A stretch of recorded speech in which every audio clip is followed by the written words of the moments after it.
আসসালামু আলাইকুম রহমতুল্লাহ বারাকাতুহ। আমাদের সমাজে দিন দিন মুনকিরে হাদিসকে অস্বীকার করার ফিতনা মাথা চাড়া দিয়ে উঠতেছে এবং দেখা যাচ্ছে অনেক বড় বড় প্রসিদ্ধ বক্তা তারাও এই সমস্ত মুনকিরে হাদিসদের সাথে নব্য মুতাজিলাদের সাথে কাঁধে কাঁধ মিলিয়ে তাদের কার্যক্রমের সাথে সম্পৃক্ত হয়ে মুসলমানদের অন্তরে হাদিস সম্পর্কে সন্দেহ সৃষ্টি করার চেষ্টা চালিয়ে যাচ্ছে। এই জন্য মুনকিরে হাদিসদের কিছু প্রাথমিক যুক্তির আমরা জবাব দিতে চাই আজকের এই ভিডিওতে। প্রথম কথা হচ্ছে হাদিসের অস্তিত্বহীনতাই কোরআনের অস্তিত্বহীনতা। কেন? রাসূল সাল্লাল্লাহু আলাইহি ওয়াসাল্লাম একজন নবী হিসেবে তার মুখ দিয়ে যেমন কোরআন বের হতো তেমনি তার মুখ দিয়ে হাদিস বের হতো। আমাকে এবং আপনাকে এটা বুঝতে হবে, হাদিস এবং কোরআন একই মুখ দিয়ে বের হয়েছে। সেই মুখটি ছিল মুহাম্মদ সাল্লাল্লাহু আলাইহি ওয়াসাল্লামের।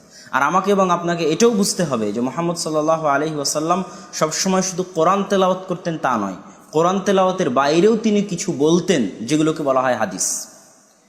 তো যেহেতু একই মুখ দিয়ে কোরআনও বের হচ্ছে হাদিসও বের হচ্ছে, তাহলে যতক্ষণ আল্লাহর রাসূল আলাদা না করে দিবেন সাহাবীদেরকে যে এইটা কোরআনের আয়াত আর এটা হাদিস, ততক্ষণ সাহাবীরা কিভাবে বুঝবেন যে এটা কোরআনের আয়াত আর এটা হাদিস? তো যখনই আল্লাহ রাসূল আলাদা করে দিবেন, যায়েদ বিন সাবিত এই যে এই আয়াত অবতীর্ণ হয়েছে, এই আয়াত অমুক সূরার অধীনে লেখো, তো আল্লাহ রাসূল মুখ দিয়ে যে বলে আলাদা করে দিচ্ছেন যে এটা কোরআনের আয়াত, এটা অবতীর্ণ হলো কোরআন অমুক সূরা অমুক আয়াত, এই কথাটাই তো আল্লাহ রাসূলের হাদিস। তো সম্মানিত উপস্থিতি, যখন আমরা হাদিস অস্বীকার করব তখন কোরআনকে অস্বীকার করা হয়ে যাবে। কেন? কোরআন যে মুখ দিয়ে বের হয়েছে হাদিসও ওই মুখ দিয়ে বের হয়েছে। কোরআন যে কোরআন এটা প্রমাণ করার জন্য মুহাম্মদ সাল্লাল্লাহু আলাইহি ওয়াসাল্লামের মুখের কথা লাগবে যে এটা কোরআন, আর তার এই মুখের কথাটাই হচ্ছে হাদিস।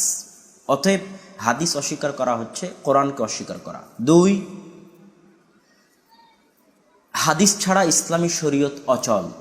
কিভাবে অচল? হাদিস হচ্ছে কোরআনের ব্যাখ্যা।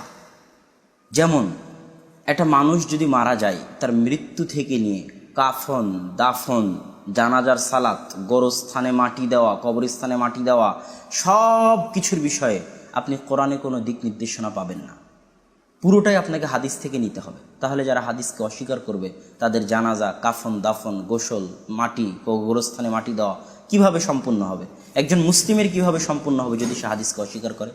সম্মানিত উপস্থিতি, ঠিক তেমনি কোরআনে আল্লাহ সুবহানাহু ওয়া তাআলা সালাতের কথা বলেছে, জাকাতের কথা বলেছে, সিয়ামের কথা বলেছে, কিন্তু কত টাকায় কত টাকা জাকাত, কয়টা উঠে কয়টা জাকাত, কয়টা ছাগলে কয়টা ছাগল জাকাত, কয় ওয়াক্ত সালাত, কিভাবে সালাত আদায় করব, কিভাবে রুকু, কিভাবে সিজদা, কোথায় কি দোয়া করব, এগুলো আল্লাহ সুবহানাহু ওয়া তাআলা একটাও কোরআনে বলেননি।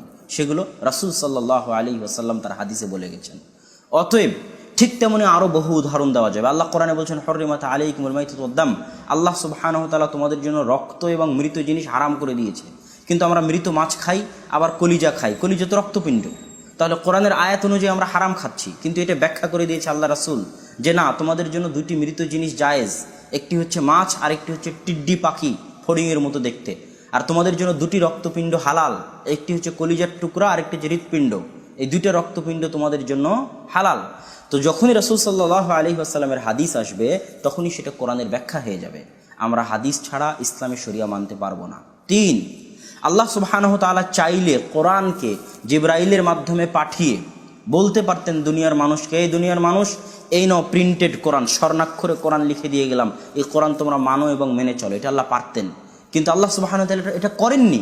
40 বছর যাবত একজন রাসূলকে আমিন, সাদিক, ন্যায়পরায়ণ, সত্যবাদী বানিয়ে 40 বছর যাবৎ বানিয়ে তারপরে 23 বছর যাবৎ ধীরে ধীরে আস্তে আস্তে একটা কোরআন তিনি অবতীর্ণ করেছেন বিভিন্ন ঘটনার পরিপ্রেক্ষিতে। তাহলে একজন মানুষের উপর এই দায়িত্ব দিয়ে 23 বছর যাবৎ আস্তে আস্তে কোরআন অবতীর্ণ করার পিছনে উদ্দেশ্য কি হতে পারে? কারণ কি হতে পারে? একটাই কারণ, যে রাসূল সাল্লাল্লাহু আলাইহি ওয়াসাল্লাম নিজে বাস্তবে আমল করে দেখিয়ে দিবেন, মানুষকে বুঝিয়ে দিবেন কোরআনের অর্থ, কোরআনের উপর কিভাবে আমল করতে হয়। তাহলে আজ থেকে 1400 বছর আগে যদি সাহাবীদের এটার প্রয়োজন থাকে যে একজন নবী পাঠিয়ে তাদেরকে আমল করে দেখিয়ে দিতে হবে যে কোরআনের উপর কিভাবে আমল করতে হয়, আজ 1400 বছর পরে কি সেটার প্রয়োজন নাই? অবশ্যই আছে। যদি আপনি বলেন প্রয়োজন নাই, তাহলে মুহাম্মদ সাল্লাল্লাহু আলাইহি ওয়াসাল্লামের 23 বছরের জীবনকে আপনি সরাসরি ডাস্টবিনে নিক্ষেপ করে দিবেন। সেই 23 বছরের জীবনকে আপনি সরাসরি বৃথা প্রমাণ করবেন, নাউজুবিল্লাহ। যদি তার ওই 23 বছরের জীবনের প্রয়োজন তখন থেকে থাকে, আজও তার প্রয়োজন আছে।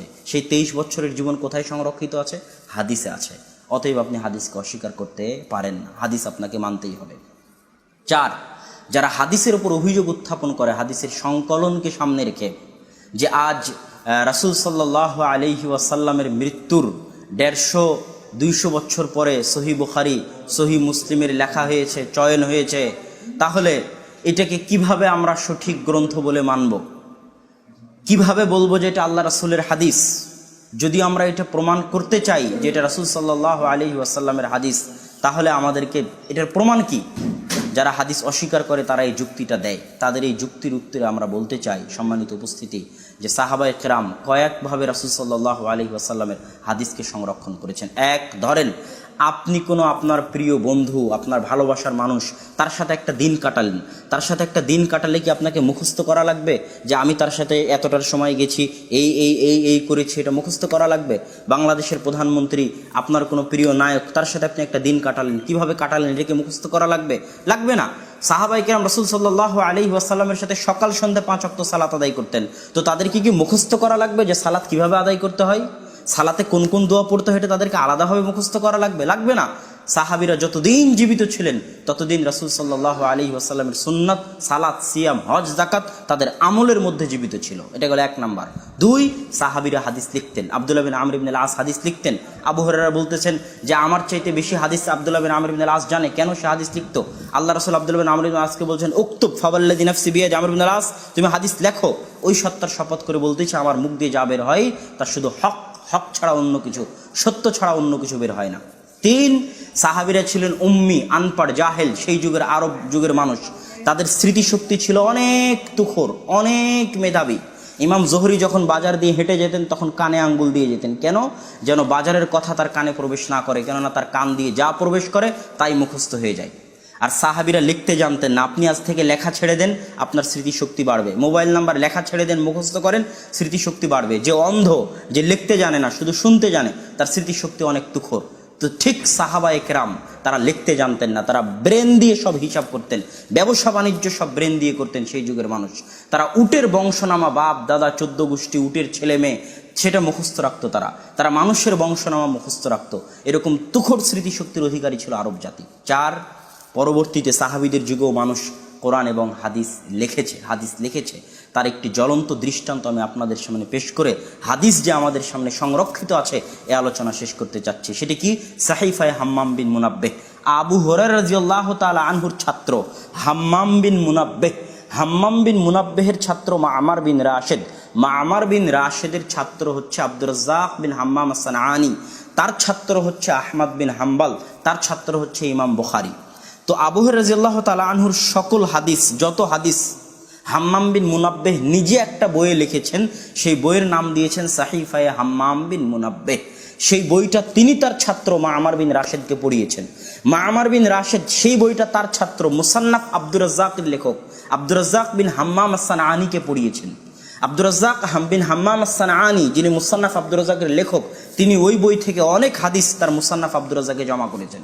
ঠিক তেমনি মুসান্নাফ আব্দুর রাজ্জাকের যিনি লেখক, তার ছাত্র আহমদ বিন হাম্বল, যিনি মুসনাদে আহমদেও ওই বই থেকে সাহিফায়ে হাম্মাম বিন মুনাব্বিহ থেকে অনেক হাদিস তার মুসনাদে আহমদে জমা করেছে। ঠিক তেমনি আহমদ বিন হাম্বলের ছাত্র ইমাম বুখারীও ওই সাহিফায়ে হাম্মাম বিন মুনাব্বিহ থেকে অনেক হাদিস তার সহিহ বুখারীর মধ্যে জমা করেছে। আজ 1400 বছর পরে পাকিস্তানের একজন গবেষক ডাক্তার হামিদুল্লাহ যখন জার্মানির বার্লিন লাইব্রেরিতে সেই সাহিফায়ে হাম্মাম বিন মুনাব্বিহের ওই পুরাতন কপিটা, ওই আসল পাণ্ডুলিপিটা হাতে পায়, তখন সাথে সাথে সে মিলিয়ে দেখতে চায় যে ওই সাহিফায়ে হাম্মাম বিন মুনাব্বিহের যে হাদিসগুলো মুসনাদে আহমদে ছিল, যে হাদিসগুলো ইমাম আহমদ তার মুসনাদে আহমদে জমা করেছিলেন, যে হাদিসগুলো ইমাম আব্দুর রাজ্জাক তার মুসান্নাফ আব্দুর রাজ্জাকে জমা করেছিলেন, যে হাদিসগুলো ইমাম বুখারী তার সহিহ বুখারীতে জমা করেছিলেন, ওই বই থেকে নিয়ে, সাহিফায়ে হাম্মাম বিন মুনাব্বিহ থেকে নিয়ে সেগুলোর সাথে তিনি মিলিয়ে দেখলেন। আজকের যে পাণ্ডুলিপি তিনি পেলেন, বহু আগের পুরাতন পাণ্ডুলিপি, সেই পাণ্ডুলিপিকে সামনে রেখে এই বইয়ের যে হাদিসগুলো মুসনাদে আহমদে আছে, সহিহ বুখারীতে আছে, মুসান্নাফ আব্দুর রাজ্জাকে আছে, সেগুলোর সাথে মিলিয়ে দেখলেন যে একটা অক্ষরেরও পরিবর্তন নাই। এই সাহিফায়ে হাম্মাম বিন মুনাব্বিহ আজ প্রকাশিত, যেটা আবু হুরায়রার ছাত্র হাম্মাম বিন মুনাব্বিহ লিখেছিল। এই সাহিফায়ে হাম্মাম বিন মুনাব্বিহ হাদিস যে সংরক্ষিত তার সবচেয়ে জ্বলন্ত উদাহরণ। এই জন্য ইমাম সুফিয়ান সাউরি রাহিমাহুল্লাহ বলেছেন যে আল্লাহ সুবহানাহু তাআলা কোনো কাযিব মিথ্যুককে ছাড়েননি যার চেহারা আল্লাহ মুহাদ্দিসদের নিকটে প্রকাশ করে দেননি। যেমন আসমানের ওহির রক্ষক ছিল ফেরেশতারা। ইমাম সুফিয়ান সাউরি বলতেছেন মালাইকাত হুররাসুস সামা, আসমানের ওহির রক্ষক হচ্ছে ফেরেশতারা। শয়তান ওহি চুরি করতে গেলে ফেরেশতারা তাকে মেরে তারকা দিয়ে মেরে তাড়িয়ে দিয়েছে। তেমনি দুনিয়ার মাটিতে ওহির সংরক্ষক, হাদিসের সংরক্ষক হচ্ছে আহলুল হাদিস, মুহাদ্দিসরা। কোনো মিথ্যুক তাদের কাছ থেকে গোপন থাকেনি, তারা হাদিসকে পরিপূর্ণভাবে সংরক্ষণ করে গেছেন এবং আল্লাহর ওয়াদা বাস্তবায়ন করেছেন। ইন্না নাহনু নাযালনা যিকরা ওয়া ইন্না লাহু লাহাফিজুন। আমরা কোরআন অবতীর্ণ করেছি, হাদিস অবতীর্ণ করেছি এবং সেটাকে আমরাই সংরক্ষণ করব। অতএব সংক্ষিপ্ত আলোচনায় আমরা বলতে চাইলাম যে রাসূল সাল্লাল্লাহু আলাইহি ওয়াসাল্লামের হাদিস অস্বীকার যারা করতে চায় তাদের প্রাথমিক যুক্তিগুলোর জবাব দিলাম। আল্লাহ সুবহানাহু ওয়া তাআলা আমাদের সুমতি দান করুক। আল্লাহুম্মা আমিন। আসসালামু আলাইকুম ওয়া রাহমাতুল্লাহি।